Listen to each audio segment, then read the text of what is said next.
3. El segundo de los tres espíritus. Despertó al dar un estrepitoso ronquido, e incorporándose en el lecho para coordinar sus pensamientos, no tuvo necesidad de que le advirtiesen que la campana estaba próxima a dar otra vez la una. Vuelto a la realidad, comprendió que era el momento crítico en que debía celebrar una conferencia con el segundo mensajero, que se le enviaba por la intervención de Jacob Marley, pero hallando muy desagradable el escalofrío que experimentaba en el lecho al preguntarse cuál de las cortinas separaría el nuevo espectro, las separaría con sus propias manos, y acostándose de nuevo, se constituyó en avisado centinela de lo que pudiera ocurrir alrededor de la cama, pues deseaba hacer frente al espíritu en el momento de su aparición y no ser asaltado por sorpresa y dejarse dominar por la emoción. Así, pues, hallándose preparado para casi todo lo que pudiera ocurrir, no lo estaba de ninguna manera para el caso de que no ocurriera nada, y por consiguiente, cuando la campana dio la una, y Scrooge no vio aparecer ninguna sombra, fue presa de un violento temblor. 5 minutos, 10 minutos, un cuarto de hora transcurrieron y nada ocurría. Durante todo este tiempo caían sobre el lecho los rayos de una luz rojiza que lanzó vivos destellos cuando el reloj dio la hora, pero siendo una sola luz era más alarmante que una docena de espectros, pues Scrooge se sentía impotente para descifrar cuál era su significado, y hubo momentos en que temió que se verificase un interesante caso de combustión espontánea, sin tener el consuelo de saber de qué se trataba. No obstante, al fin empezó a pensar, como nos hubiera ocurrido en semejante caso a vosotros o a mí. Al fin, dijo, empezó a pensar que el manantial de la misteriosa luz sobrenatural podía hallarse en la habitación inmediata, de donde parecía proceder el resplandor. Esta idea se apoderó de su pensamiento y suavemente se deslizó Scrooge con sus zapatillas hasta la puerta. En el preciso momento en que su mano se posaba en la cerradura, una voz extraña lo llamó por su nombre y le invitó a entrar. Él obedeció. Era su propia habitación. Acerca de esto no había la menor duda, pero la estancia había sufrido una sorprendente transformación. Las paredes y el techo hallábanse de tal modo cubiertos de ramas y hojas que parecían un perfecto boscaje, el cual por todas partes mostraba pequeños frutos que resplandecían. Las rizadas hojas de acebo, hiedra y muérdago reflejaban la luz, como si se hubieran esparcido multitud de pequeños espejos, y en la chimenea resplandecía una poderosa llamarada, alimentada por una cantidad de combustible desconocida en tiempos de Marley o de Scrooge, y desde hacía muchos años y muchos inviernos.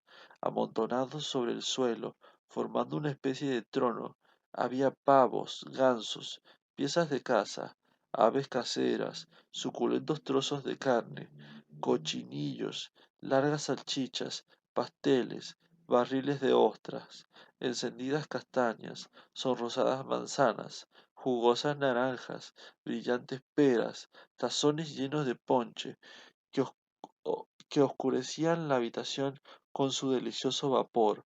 Cómodamente sentado sobre este lecho se hallaba un alegre gigante de glorioso aspecto, que tenía una brillante antorcha de forma parecida al cuerno de la abundancia, y que la mantenía en alto para derramar su luz sobre Scrooge, cuando éste llegó atisbando alrededor de la puerta.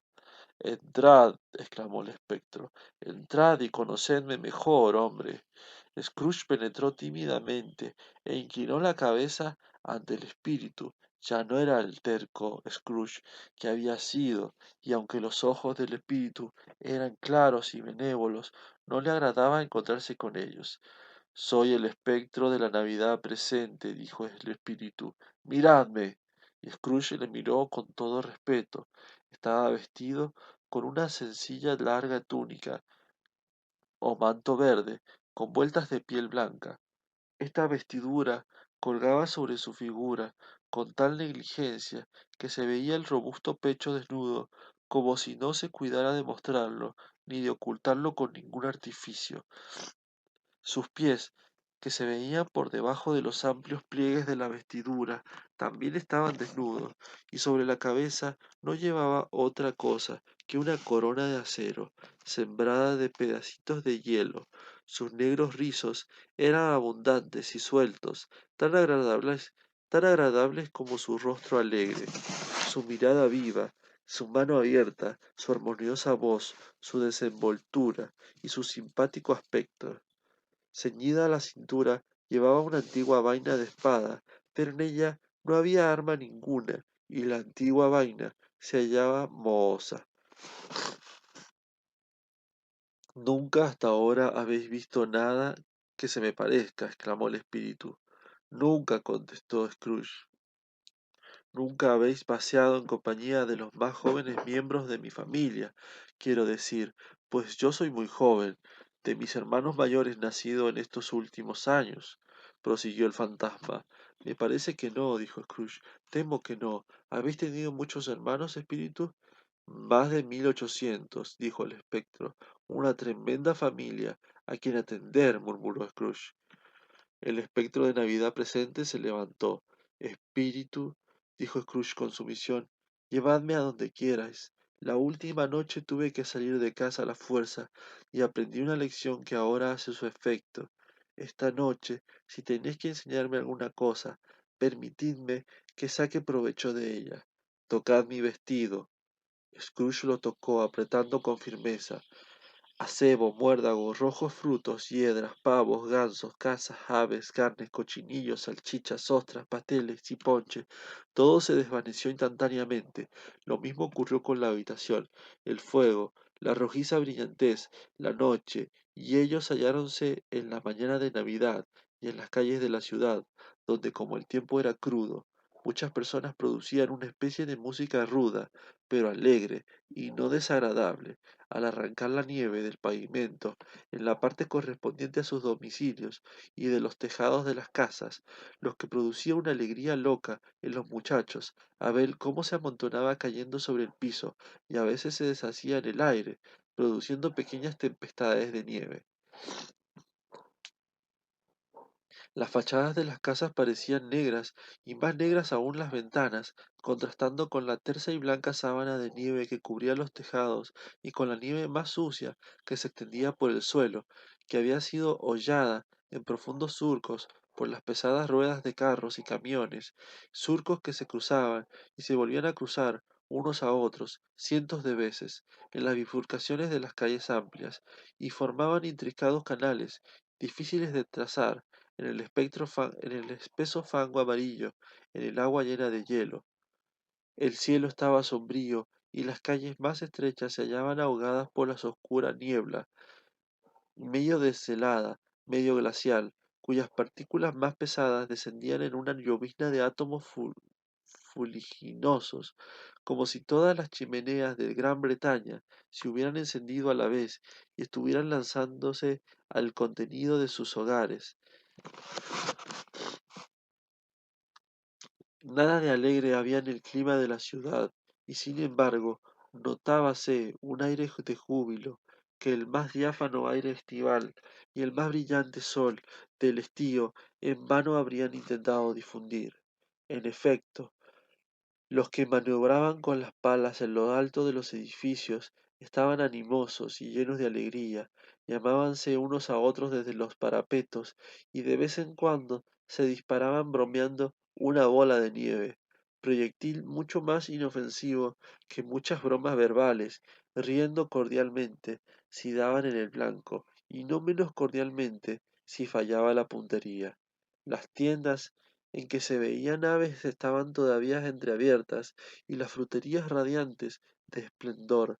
Había grandes, redondas y panzudas cestas de castañas, cuya figura se asemejaba a los chalecos de los ancianos gastrónomos, recostados en las puertas y tumbadas en las calles con su opulencia apoplética.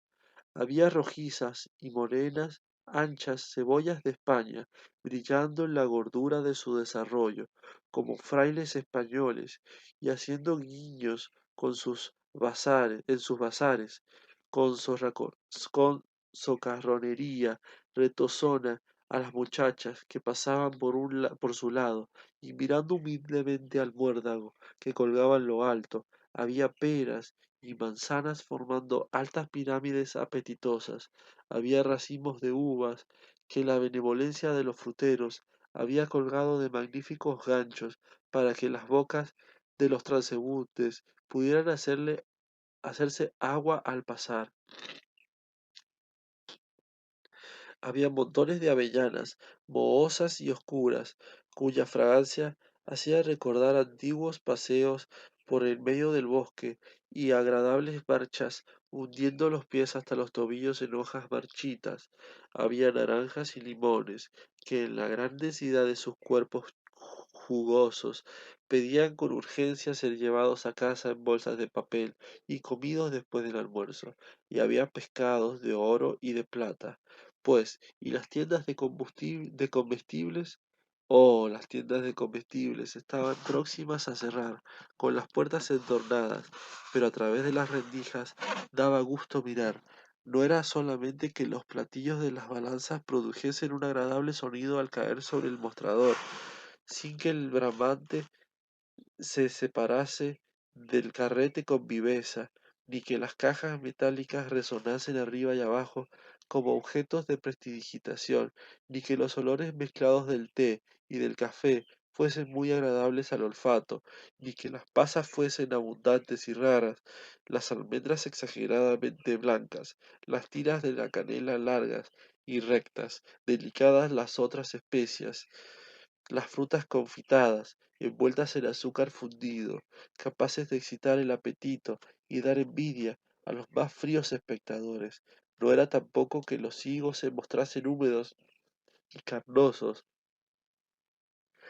ni que las ciruelas francesas enrojeciesen con alguna acritud en en sus cajas adornadas,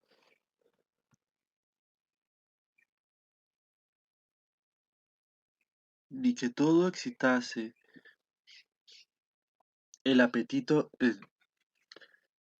en su aderezo de Navidad, sino que las parroquianas se apresuraban con tal afán en la esperanza promesa del día, en la esperanzada promesa del día, que se empujaban unas a otras a la puerta, haciendo estallar toscamente los cestos de mimbre, y dejaban los portamonedas sobre el mostrador volvían corriendo a buscarlos, cometiendo cientos de equivocaciones semejantes, con el mejor humor posible, mientras el tendero y sus dependientes se mostraban tan serviciales, tan fogosos, que se comprendía fácilmente que los corazones les latían detrás de los mandiles, no se regocijaban solo por hacer buenas ventas, sino por el júbilo que les producía la Navidad. Pero pronto las campanas llamaron a las gentes a la iglesia o a la capilla, y todos acudieron,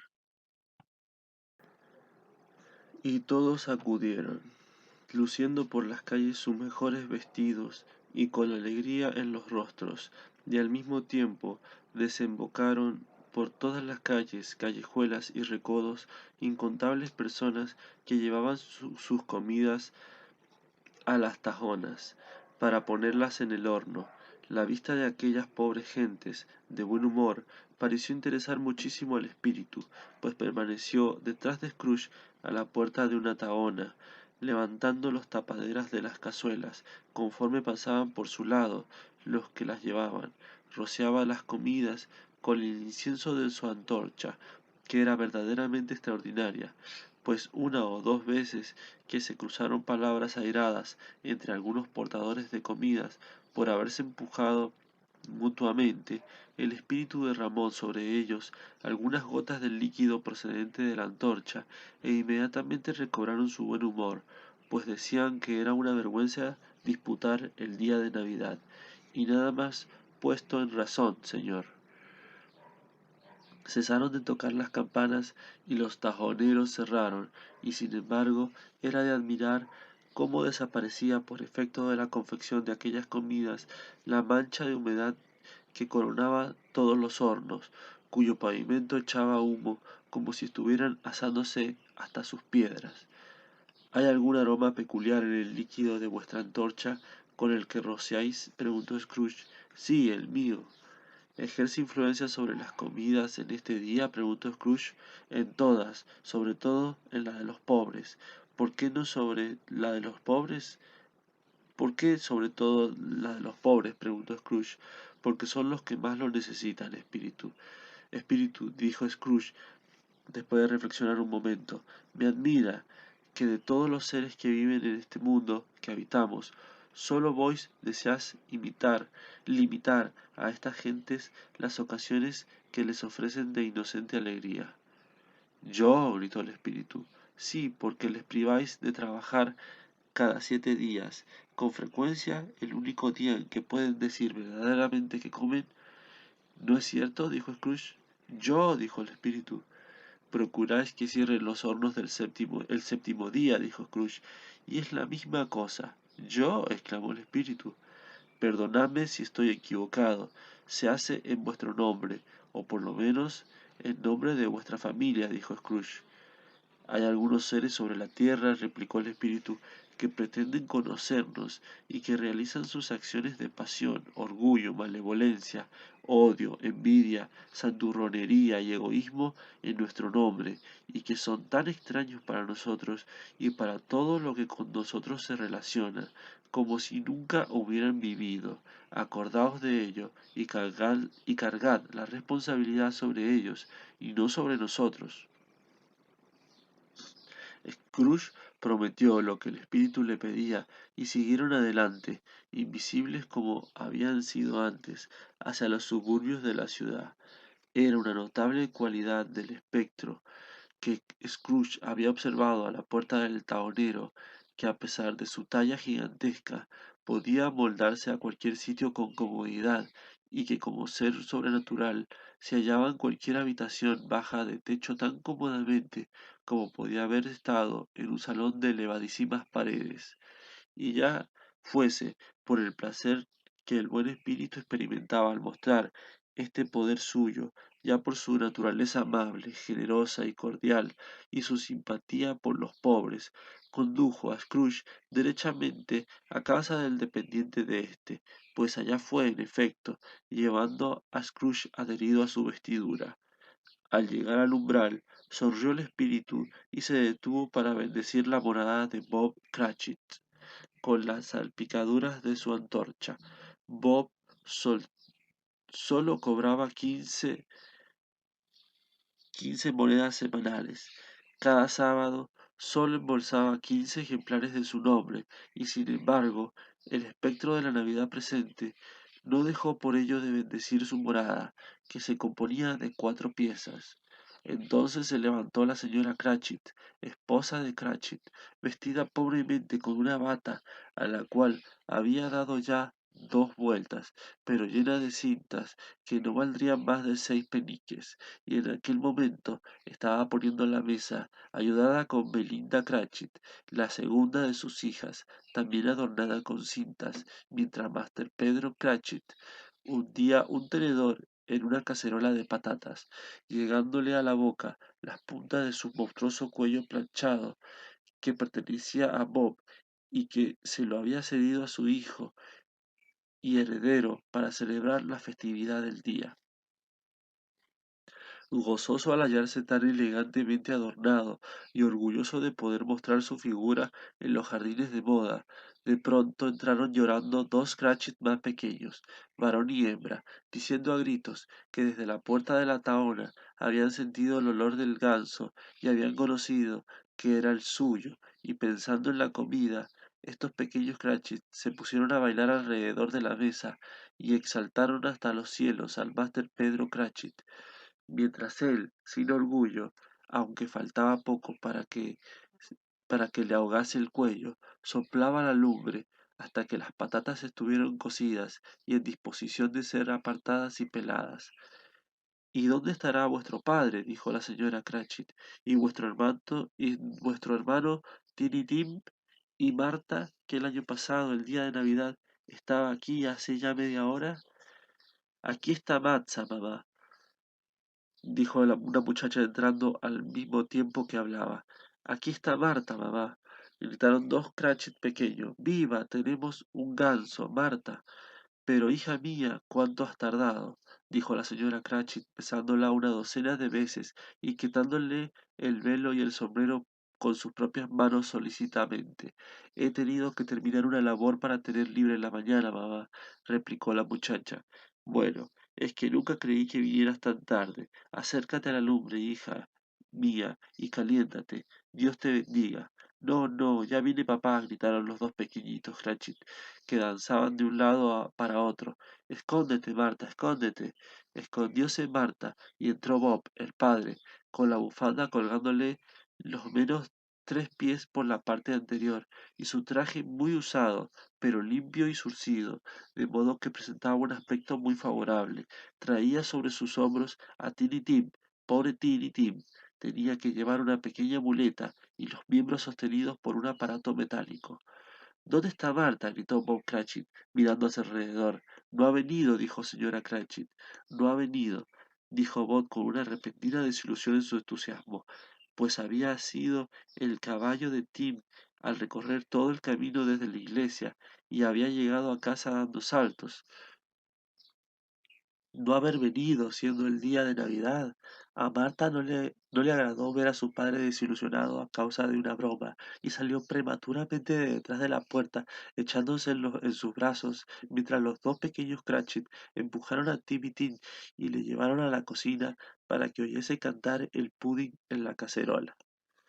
¿Y cómo se ha portado Tiritín? Preguntó la señora Cratchit, después de burlarse de la credulidad de Bob y cuando éste hubo estrechado a su hija contra su corazón.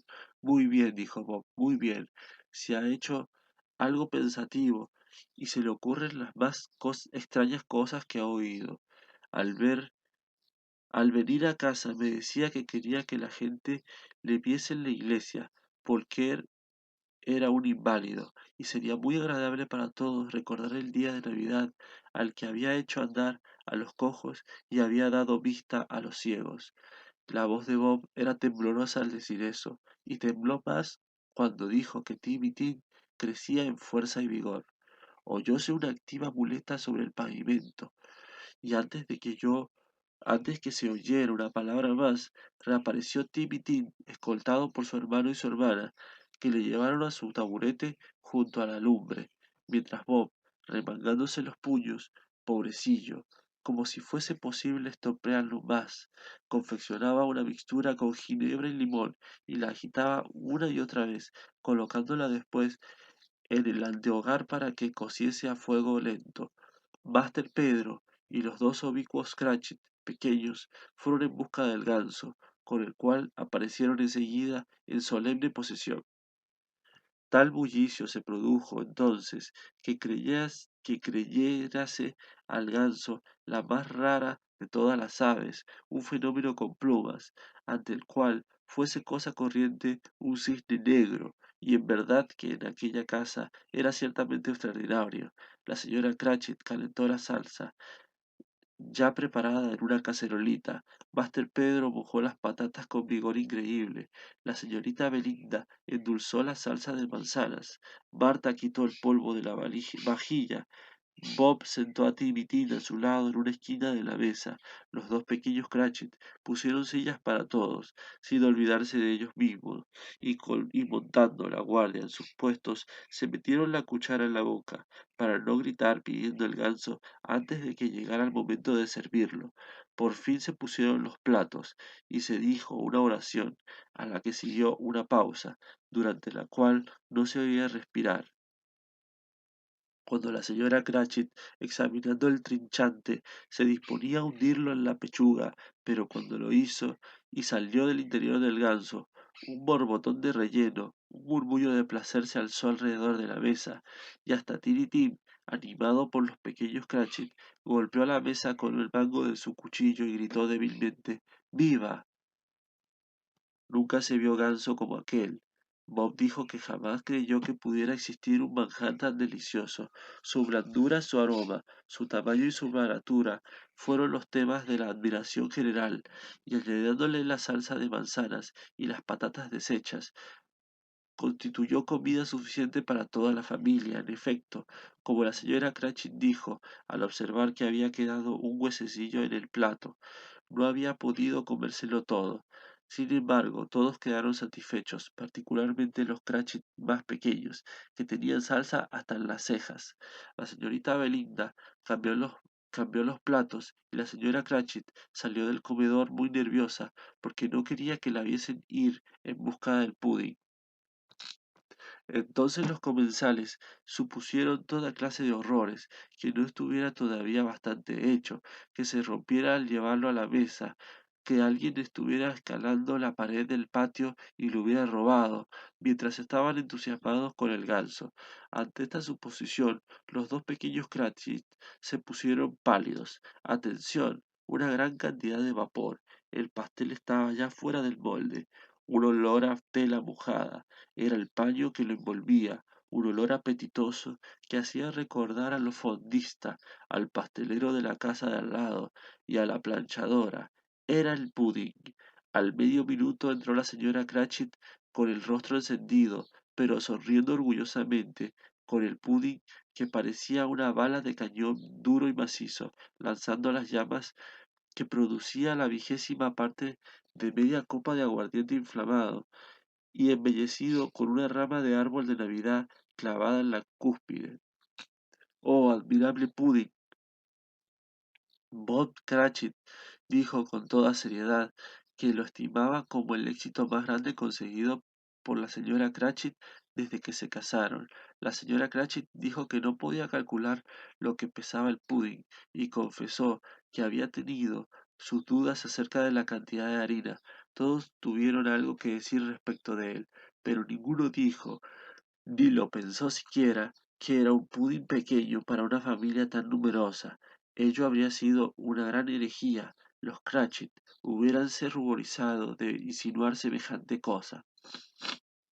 Por fin se terminó la comida, alzóse el mantel, se limpió el hogar y se encendió el fuego, y después de beber en el jarro del ponche confeccionado por Bob y que se consideró excelente, pusiéronse sobre la mesa manzanas, naranjas y una pala llena de castañas sobre la lumbre. Después toda la familia Cratchit se colocó alrededor del hogar, formando lo que Bob llamaba un círculo, queriendo decir semicírculo, y cerca de él se colocó toda la cristalería, dos vasos y una flanera sin mango. No obstante, tales vasijas servían para beber el caliente ponche, tan bien como habrían servido copas de oro, y Bob lo sirvió con los ojos resplandecientes, mientras las castañas sobre la lumbre crujían y estallaban ruidosamente. Entonces Bob brindó. Felices Pascuas para todos nosotros, hijos míos, y que Dios nos bendiga, lo cual repitió toda la familia. Que Dios nos bendiga, dijo Timmy Tin, el último de todos. Estaba sentado arrimadito a su padre, en un taburete. Bob puso la débil manecilla del niño en la suya, con todo cariño, deseando retenerle junto a sí, como temiendo que lo pudiese arrebatar, que se lo pudiese arrebatar. Espíritu, dijo Scrooge, con un interés que nunca había sentido hasta entonces, decidme si Tim, si Tiny Tim vivirá. Veo un asiento vacante, replicó el espectro en la esquina del pobre hogar, y una muleta sin dueño, cuidadosamente preservada. Si tales sombras permanecen inalteradas por el futuro, el niño morirá. No, no, dijo Scrooge. Oh, no, espíritu amable, decí que se evitará esa muerte. Si tales sombras permanecen inalteradas por el futuro, ningún otro de mi raza replicó el espectro, le encontrará aquí. ¿Y qué? Si él muere, si él muere, estará bien, porque así disminuirá el exceso de población. Scrooge bajó la cabeza al oír sus propias palabras, repetidas por el espíritu, y se sintió abrumado por el arrepentimiento y el pesar. Hombre, dijo el espectro, si sos hombre de corazón y no de piedra, prescindid de esa malvada hipocresía hasta que hayáis descubierto cuál es el exceso y dónde está. ¿Vas a decir cuáles hombres deben vivir y cuáles hombres deben morir? Quizás a los ojos de Dios vos sois más indigno y menos merecedor de vivir que millones de niños como el de como ese pobre hombre. Oh Dios, oír al insecto sobre la hoja decidir acerca de la vida de sus hermanos hambrientos. Scrooge se inclinó ante la reprensión del espíritu y tembloroso bajó la vista hacia el suelo, pero la levantó rápidamente al oír pronunciar su nombre. El señor Scrooge, dijo Bob, brindemos por el señor Scrooge, que nos ha procurado esta fiesta. En verdad que nos ha procurado esta fiesta, exclamó la señora Cratchit, sofocada. Quisiera tenerle delante para que la celebrase, y estoy segura de que le iba a abrir el apetito y estoy segura de que se le iba a abrir el apetito. Querida, dijo Bob, los niños, es el día de Navidad. Es preciso, en efecto, que sea el día de Navidad, dijo ella, para beber a la salud de un hombre tan odioso, tan avaro, tan duro, tan insensible como el señor Scrooge. Ya le conoces, Roberto. Nadie le conoce mejor que tú, pobrecillo. Querida, fue la dulce respuesta de Bob, es el día de Navidad. Beberé a su salud por ti y por ser el día que es, dijo la señora Cratchit. No por él, que viva muchos años, que tenga felices Pascuas y feliz Año Nuevo. Él vivirá muy alegre y muy feliz sin duda alguna. Los niños brindaron también. Fue de todo lo que hicieron lo único que no tuvo cordialidad. Tiny Tim brindó el último de todos, pero sin poner la menor atención. Scrooge era el logro de la familia. La sola mención de su nombre arrojó sobre los reunidos una sombra oscura que no se disipó sino después de 5 minutos. Pasada aquella impresión, estuvieron 10 veces más alegres que antes, al sentirse aliviados del maleficio causado por el nombre de Scrooge. Bob Cratchit les contó que si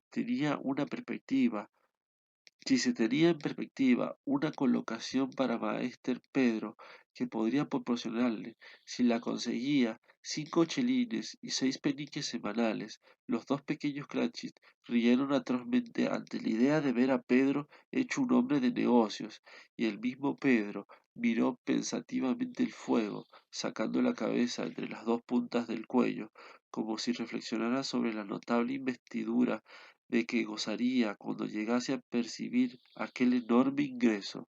Marta, que era una pobre aprendiza en un taller de modista, les contó la clase de labor que tenía que hacer y cómo algunos días trabajaba muchas horas seguidas. Dijo que al día siguiente pensaba levantarse tarde de la cama, pues era un día festivo que iba a pasar en casa. Contó que hacía pocos días había visto a una condesa con un lord, y el lord era casi tan alto como Pedro, y éste al oírlo se alzó tanto el cuello que si hubieras estado presentes no habrías podido verle la cabeza. Durante todo ese tiempo no cesaron de comer castañas y beber ponche, y de aquí a poco escucharon una canción referente a un niño perdido que caminaba por la nieve, cantada por Tiny Tim, que tenía una quejumbrosa vocecita y la cantó muy bien, ciertamente. Nada había de aristocrático en aquella familia, sus individuos no eran hermosos, no estaban bien vestidos, sus zapatos hallábanse muy lejos de ser impermeables, sus ropas eran escasas, y Pedro conocería muy probablemente el interior de las prenderías, pero eran dichosos, agradables, se querían mutuamente y estaban contentos con su suerte, y cuando ya se desvanecían ante Scrooge, pareciendo más felices a los brillantes destellos da la antorcha del espíritu al partir, Scrooge los miró atentamente, sobre todo a Tiny Tim, de quien no apartó la mirada hasta el último instante. Mientras tanto, había anochecido y nevaba copiosamente, y conforme Scrooge y el espíritu recorrían las calles, la claridad de la lumbre en las cocinas, en los comedores, en toda clase de habitaciones, era admirable. Aquí el temblor de la llama mostraba los preparativos de una gran comida familiar, con fuentes que trasladaban de una parte a otra junto a la lumbre, y espesas cortinas rojas prontas a caer para ahuyentar el frío y la oscuridad. Allá todos los niños de la casa salían corriendo sobre la nieve y al encuentro de sus hermanas casadas, de sus hermanos, de sus primos, de sus tíos, de sus tías, para ser los primeros en saludarles.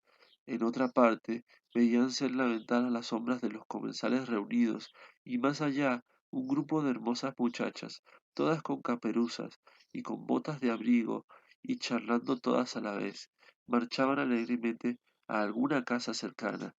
Infeliz del soltero, las astutas hechiceras bien lo sabían, que entonces las hubieran visto entrar con la tez encendida por el frío.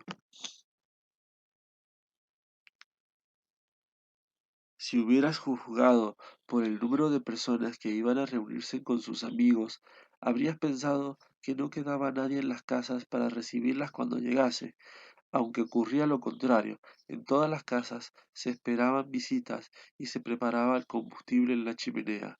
Cuán satisfecho estaba el espectro, cómo desnudaba la amplitud de su pecho y abría su espaciosa mano, derramando con generosidad su luciente y sana alegría sobre todo cuanto se hallaba a su alcance. El mismo farolero que corría delante de él, salpicando las sombrías calles con puntos de luz, y que iba vestido como para pasar la noche en alguna parte, se echó a reír a carcajadas cuando pasó el espíritu por su lado, aunque fácilmente se adivinaba que el farolero ignoraba que su compañero del momento era la Navidad en persona. De pronto, sin una palabra de advertencia por parte del espectro, halláronse en una fría y desierta región pantanosa, en la que había derrumbadas monstruosas masas de piedra, como si fuera un cementerio de gigantes.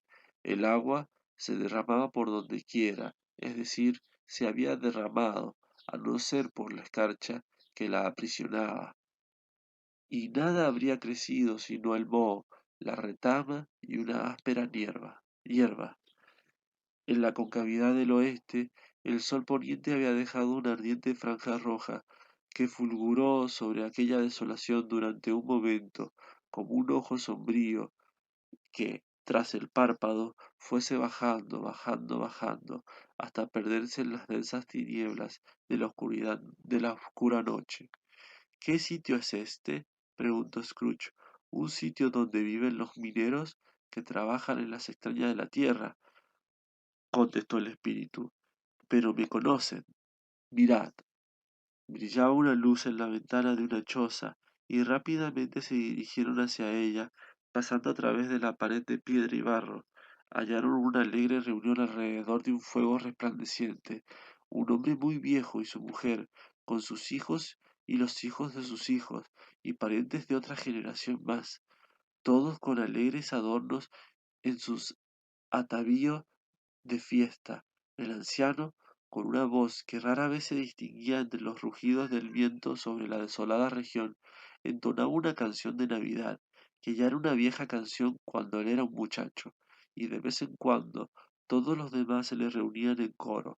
Cuando ellos levantaban sus voces, el anciano hacía lo mismo y sentíanse con nuevo vigor, y cuando ellos se detenían en el canto, el vigor del anciano decaía de nuevo. El espíritu no se detuvo allí, sino que dejó a Scrooge que se agarrase a su vestidura, y cruzando sobre la región pantanosa, se dirigió. ¿A dónde? ¿No sería al mar? Pues sí, al mar. Horrorizado, Scrooge vio que se acababa la tierra y contempló con espantosa serie de rocas detrás de ellos, ensordeciendo sus oídos el fragor del agua, que rodeaba y rugía, se encrespaba entre las medrosas cavernas abiertas por ella, y furiosamente trataba de socavar la tierra.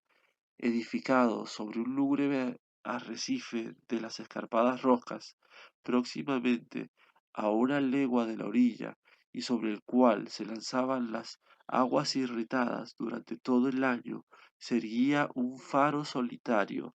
Grandes cantidades de algas colgaban hasta su base, y pájaros de las tormentas, nacidos del viento, se puede suponer, como las algas nacen del agua, subían y bajaban en torno de él, como las olas que ellos rozaban con las alas. Pero aún allí, dos hombres que cuidaban del faro habían encendido una hoguera que a través de la tronera abierta en el espeso muro de piedra lanzaba un rayo de luz resplandeciente sobre el mar terrible. Los dos hombres, estrechándose las callosas manos por encima de las tosca mesas a la cual hallábanse sentados, se deseaban mutuamente felices Pascuas al beber su jarro de ponche, y uno de ellos, el más viejo, que tenía la cara curtida y destrozada por los temporales, como pudiera estarlo el mascarón de proa de un barco viejo, rompió en una robusta canción, semejante al cantar del viento. De nuevo siguió adelante el espectro, por encima del negro y agitado mar, adelante, adelante, hasta que hallándose muy lejos, según Scrooge, de todas las orillas descendieron sobre un buque, colocáronse tan pronto junto al timonel, que estaba en su puesto, tan pronto junto al vigía en la proa, o junto a los oficiales de guardia, oscuras y fantásticas figuras en sus varias posiciones, pero todos ellos tarareaban una canción de Navidad, o tenían un pensamiento propio de Navidad, o hablaban en voz baja a su compañero de algún día de Navidad ya pasado, con recuerdos del hogar referentes a él, y todos cuantos se hallaban a bordo, despiertos o dormidos, buenos o malos, habían tenido para los demás una palabra más cariñosa aquel día que otro cualquiera del año, y habían tratado extensivamente de aquella festividad y habían recordado a las personas queridas a través de la distancia y habían sabido que ellas tenían un placer en recordarlos. Sorprendiéndose grandemente, Scrooge, mientras escuchaba el bramido del viento y pensaba qué solemnidad tiene su movimiento a través de la aislada oscuridad sobre un ignorado abismo cuyas honduras son secretos tan profundos como la muerte. Sorprendióse grandemente Scrooge cuando, reflexionando así, oyó una estruendosa carcajada, pero se sorprendió mucho más al reconocer que aquella risa era de su sobrino, al encontrarse en una habitación clara, seca y luminosa, con el espíritu sonriendo a su lado y mirando a su propio sobrino con aprobadora afabilidad. Ja, ja, ja, rió el sobrino a Scrooge. Ja, ja, ja, rió el sobrino de Scrooge. Si por una inverosímil probabilidad sucediera que conocieses un hombre de risa más sana que el del sobrino de Scrooge, me agradaría mucho conocerlo. Presentadme a él y cultivaré su amistad. Es cosa admirable, demostradora del exacto mecanismo de las cosas, que así como hay contagio en una enfermedad y en la tristeza, no hay nada en el mundo tan irresistiblemente contagioso como la risa y el buen humor. Cuando el sobrino de Scrooge se echó a reír de esta manera, sujetándose las caderas, dando vuelta la cabeza y haciendo muecas con las más extravagantes contorsiones, la sobrina de Scrooge, sobrina política, se echó a reír tan cordialmente como él, y los amigos que se hallaban con ellos también rieron ruidosamente. Ja, ja, ja, ja, ja, ja. Dijo que la Navidad era una patraña, como tengo que morirme, ni gritó el sobrino Scrooge, y lo creía. Qué vergüenza para él, dijo la sobrina de Scrooge indignada. Era muy linda, extraordinariamente linda, de cara agradable y cándida, de sazonada boquita, que parecía hecha para ser besada, como lo era, sin duda, por toda clase de hermosos hoyuelos en la barbilla, que se mezclaban unos con otros cuando se reía, y con los dos más esplendorosos y con dos ojos más esplendorosos que jamás habéis visto en una cabecita humana. Era enteramente lo que habrían llamado provocativa, pero intachable. Oh, perfectamente intachable. Es un individuo cómico, dijo el sobrino de Scrooge. Eso es verdad, y no tan agradable como debería ser. Sin embargo, sus defectos llevan el castigo de ellos mismos, y no tengo nada que decir contra él. Sé que es muy rico, Fred, insinuó la sobrina de Scrooge. Al menos siempre me has dicho que lo era. ¿Y qué, amada mía? Dijo el sobrino. Su riqueza es inútil para él. No hace nada bueno con ella. No se preocupa, no se procura comodidades con ella. No ha tenido la satisfacción de pensar, ja, ja, ja, que va a beneficiarnos con ella. Que va a beneficiarnos con ella. Me falta la paciencia con él, indicó la sobrina de Scrooge. Las hermanas de la sobrina de Scrooge y todas las demás señoras expresaron la misma opinión. Oh, dijo el sobrino de Scrooge, yo lo siento por él. No puedo irritarme contra él aunque quiera. ¿Quién sufre con sus genialidades? Siempre él. Se le ha metido en la cabeza no complacernos y no quiere venir a comer con nosotros. ¿Cuál es la consecuencia? Es verdad que perder una mala comida no es perder mucho. Pues yo creo que ha perdido una buena comida, irrumpió la sobrina de Scrooge. Todos los demás dijeron lo mismo, y y se les debía considerar como jueces competentes, porque en aquel momento acababan de comerla, los postres estaban ya sobre la mesa, y todos habíanse reunidos alrededor de la lumbre. Bueno, me alegra mucho oírlo, dijo el sobrino de Scrooge, porque no tengo mucha confianza en estas jóvenes amas de casa. ¿Qué opinas, Topper? Topper tenía francamente fijos los ojos en una de las hermanas de la sobrina de Scrooge y contestó que un soltero era un infeliz paria que no tenía derecho a emitir su opinión respecto del asunto, y enseguida la hermana de la sobrina de Scrooge, la regordeta, con el camisolín de encaje, no de la de las rosas, se ruborizó. Continúa, Fred, dijo la sobrina Scrooge palmoteando. Este nunca termina lo que empieza a decir. Es un muchacho ridículo. El sobrino de Scrooge soltó otra carcajada, y como era imposible evitar el contagio, aunque la hermana regordeta trató con dificultad de hacerlo, oliendo vinagre aromático, el ejemplo de él fue seguido unánimemente. Solamente iba a decir, continuó el sobrino de Scrooge, que la consecuencia de disgustarse con nosotros y no divertirse con nosotros es, según creo, que pierde algunos momentos agradables que no le habrían perjudicado. Estoy seguro de que pierde más agradables compañeros que los que puede encontrar en sus propios pensamientos, en su viejísimo despacho o en sus polvorientas habitaciones. Me propongo darle igual ocasión todos los años, le agrade o no le agrade, porque le compadezco, que se burle de la Navidad hasta que se muera, pero no puede menos de pensar mejor de ella. Le desafío, si se encuentra conmigo de buen humor año tras año, diciéndole, tío Scrooge, ¿cómo estás? Si solo eso le hace dejar a su pobre dependiente 50 libras, ya es algo, y creo que ayer le conmoví. Al oír que había conmovido a Scrooge, rieron los demás, pero como Fred tenía corazón sencillo y no se preocupaba mucho del motivo de la risa, con tal de ver alegres a los demás, el sobrino de Scrooge les animó a divertirse, haciendo circular la botella alegremente.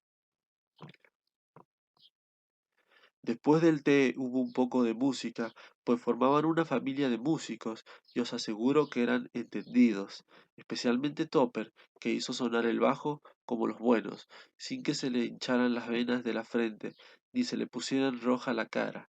La sobrina de Scrooge tocó bien el arpa, y entre todas estas otras piezas, y entre otras piezas, tocó un aria sencilla, una nonada. Aprendí aprenderíais a tararearla en 2 minutos, que había sido la canción favorita de la niña que sacó a Scrooge de la escuela, como recordó el espectro de la Navidad pasada. Cuando sonó aquella música, todas las cosas que el espectro habíale mostrado se agolparon a la imaginación de Scrooge. Se enterneció más y más, y pensó que si hubiera escuchado aquello con frecuencia años antes, podía haber cultivado la bondad de la vida con sus propias manos para su felicidad, sin recurrir a la asada del sepulturero que enterró a Jacob Marley. Pero no dedicaron toda la noche a la música. Al poco rato jugaron a las prendas, pues es bueno sentirse niños algunas veces, y nunca mejor que en Navidad, cuando su mismo poderoso fundador era un niño. Basta. Luego se jugó a la gallina ciega, y sin duda alguien parecía no ver, y tan pronto creo que Topper estaba realmente ciego, como creo que tenía ojos hasta en las botas. Mi opinión es que había acuerdo entre él y el sobrino de Scrooge, y que el espectro de la Navidad presente lo sabía. Su proceder respecto a la hermana regordeta, la del camisolín de encaje, era un ultraje a la credulidad de la naturaleza humana, dando puntapiés a los utensilios del hogar, tropezando con las sillas, chocando contra el piano, metiendo la cabeza entre entre los cortinones, a donde quiera que fuese ella, siempre ocurría lo mismo, siempre sabía dónde estaba la hermana regordeta, nunca cogía a otra cualquiera. Si os hubieras puesto delante de él, como hicieron algunos de ellos, con intención, habría fingido que iba a apoderarse de vosotros, lo cual había sido una afrenta para vuestra comprensión, e instantáneamente se habría ladeado en dirección de la hermana regordeta. A menudo gritaba ella que eso no estaba bien y que realmente no lo estaba. Pero cuando por fin la cogió, cuando a pesar de todos los crujidos de la seda y de los rápidos revoloteos de ella para huir, consiguió alcanzarla en un rincón donde no tenía escape, entonces su conducta fue verdaderamente execrable, porque, con el pretexto de no conocerla, juzgó necesario tocar, tocar su cofía, y además asegurarse de su identidad oprimiendo cierto anillo que tenía en un dedo y cierta cadena que le rodeaba el cuello. Todo era vil, monstruoso. Sin duda ella le dijo su opinión respecto de ello, pues cuando le correspondió a otro ser el ciego, ambos se hallaban contándose sus confidencias detrás de un cortillón. La sobrina de Scrooge no tomaba parte en el juego de la gallina ciega, permanecía sentada en una butaca con un taburete a los pies en un incómodo rincón de la estancia, donde el espectro y Scrooge estaban en pie detrás de ella, pero participaba en el juego de prendas y era de admirar particularmente en el juego de cómo os gusta, combinación amorosa, con todas las letras del alfabeto, y la misma habilidad demostró el de, en el de cómo y dónde y cuándo, y con una gran alegría interior de sobrino de Scrooge, derrotaba completamente a todas sus hermanas, aunque éstas no eran tontas, como hubiera podido deciros Topper.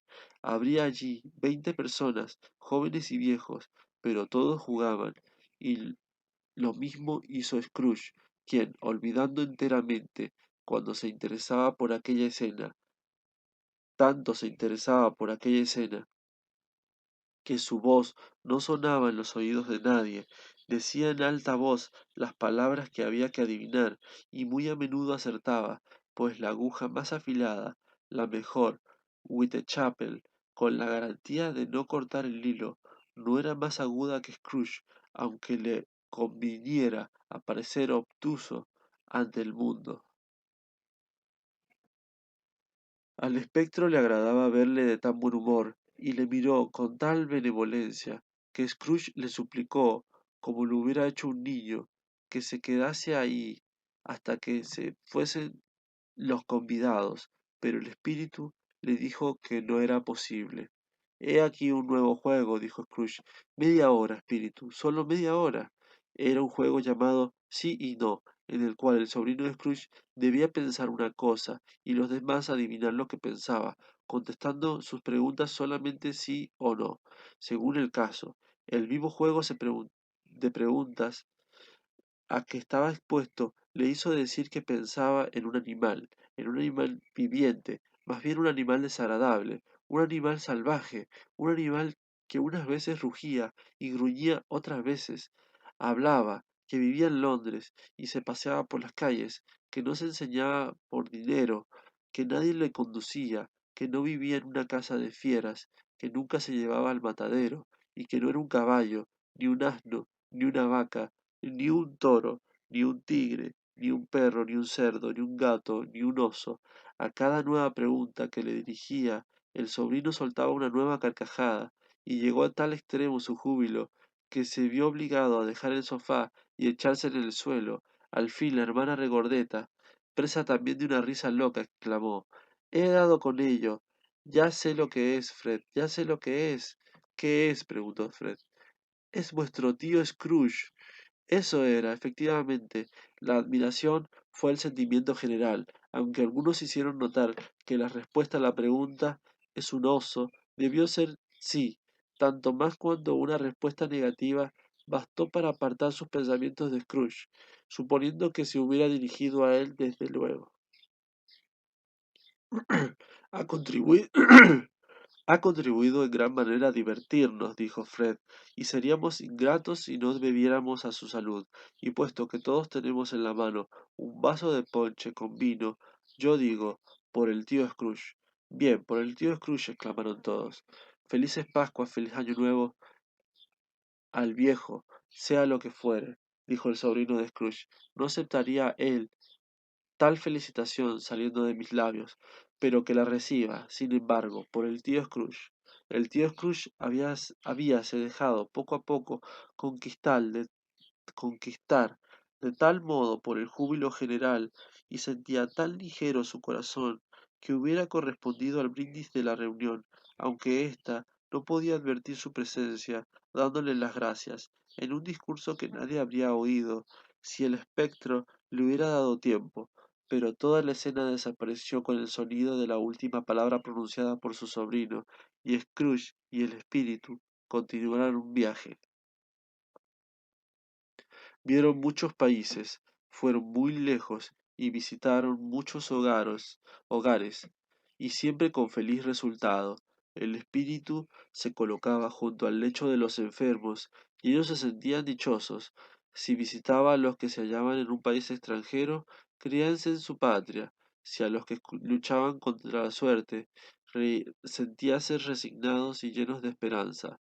Si se acercaba a los pobres, se imaginaban ricos en las casas de caridad, en los hospitales, en las cárceles, en todos los refugios de la miseria, donde el hombre, orgulloso de su efímera autoridad, no había podido prohibir la entrada y cerrar la puerta, al espíritu dejaba su bendición e instruía a Scrooge en sus preceptos. Fue una larga noche, si es que todo aquello sucedió en una noche, pero Scrooge dudó de ello, porque le parecía que se había condensado varias navidades en el espacio de tiempo que pasaron juntos. Era extraño, sin embargo, que mientras Scrooge no experimentaba modificación en su forma exterior, el espectro se hacía más viejo, visiblemente más viejo. Scrooge había advertido tal cambio, pero nunca dijo nada, hasta que al salir de una reunión infantil donde celebraban los reyes, mirando al espíritu cuando se hallaron solos, notó que sus cabellos eran grises. ¿Es tan corta la vida de los espíritus? Preguntó Scrooge. Mi vida sobre este globo es muy corta, replicó el espectro. Esta noche termina. ¿Esta noche? Dijo Scrooge. Esta noche a las 12. Escuchad, la hora se acerca. En aquel momento las campanas daban las 11:03. Perdonadme si soy indiscreto al hacer tal pregunta, dijo Scrooge, mirando atentamente la túnica del espíritu, pero veo algo extraño, que no os pertenece, saliendo por debajo de vuestro vestido. ¿Es un pie o una garra? Pudiera ser una garra. A jugar por la carne que hay encima, contestó con tristeza el espíritu. Mirad. De los pliegues de su túnica hizo salir dos niños miserables, abyectos y espantosos, horribles, repugnantes, que cayeron de rodillas a sus pies y se agarraron de su vestidura. Oh, hombre, mira, mira tus pies, exclamó el espectro. Era un niño y una niña amarillos, flacos, cubiertos de harapos ceñudos, feroces, pero postrados, sin embargo, en su abyección. Cuando una graciosa juventud habría debido llenar sus mejillas y extender sobre su tez los más frescos colores, una mano marchita y desecada, como la del tiempo, las había arrugado, enflaquecido y decolorado. Donde los ángeles habrían debido reinar, los demonios se ocultaban para lanzar miradas amenazadoras. Ningún cambio, ninguna degradación, ninguna prevención de la humanidad, en ningún grado, a través de todos los misterios de la admirable creación, ha producido, ni con mucho, monstruos tan horribles y espantosos. Scrooge retrocedió pálido de terror, teniendo en cuenta quién se los mostraba. Intentó decir que eran niños hermosos, pero las palabras se detuvieron en su garganta antes de contribuir a una mentira de tan enorme magnitud. Espíritu, ¿son hijos vuestros? Scrooge no Scrooge no pudo decir más. Son los hijos de los hombres, contestó el espíritu mirándolos, y se acogen a mí para reclamar contra sus padres. Este niño es la ignorancia, esta niña es la miseria. Guardaos de ambos y de toda su decadencia, de toda su decencia, pero sobre todo del niño, pues en su frente veo escrita la sentencia, hasta que lo escrito sea borrado. Niégalo, dijo el espíritu, extendiendo una mano hacia la ciudad. Calumnia a los que te lo dicen. Eso favorecerá a tus designios abominables, pero el fin llegará. No tienen ningún refugio ni recurso, exclamó Scrooge. No hay cárceles, dijo el espíritu, devolviéndole por última vez sus propias palabras. No hay casas de corrección. La campana dio las 12. Scrooge miró a su alrededor en busca del espectro y ya no le vio. Cuando la última campanada dejó de vibrar, recordó la predicción del viejo Jacob Marley, y alzando los ojos, vio un fantasma de aspecto solemne, vestido con una túnica con capucha, y que iba hacia él, deslizándose sobre la tierra, como se desliza la bruma.